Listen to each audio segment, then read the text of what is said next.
Sister, நீங்க எந்த விஷயம் நடந்தா நீங்க ரொம்ப ஹாப்பியா ஃபீல் பண்ணுவீங்க? ஒரு வீட்டுக்குள்ள அந்த காலத்து வீடு மாதிரி இருந்தாலும், சின்ன வீடு குடிசை வீடா இருந்தாலும் நிறைய ஃபேமிலிஸ் இருந்தால் நல்லா தான் இருக்கும். அதுக்குள்ள குட்டி இடம் இருந்தாலும் அது போதும்.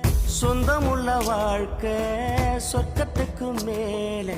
அண்ணன் தங்கச்சி அக்கா அவங்க மாதிரிலாம் விளையாடும் போது நல்லா ஜாலியா இருக்கும். அதே மாதிரி பெரியப்பா பெரியம்மா அவங்களோட தாத்தா பாட்டி அவங்களோட வாழும்போது நல்லா இருக்கும்.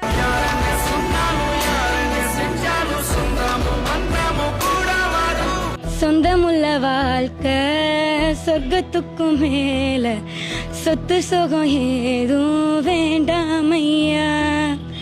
சொந்தவன 100 கேட்டவர 100, இந்த கதை போல ஈடேதையா. ஃபேமிலி சாங் அல்டி நீ சூப்பரா பண்ணீங்க. ப்ராமிஸா சூப்பரா பண்ணீங்க. தேங்க்யூ. தேங்க்யூ.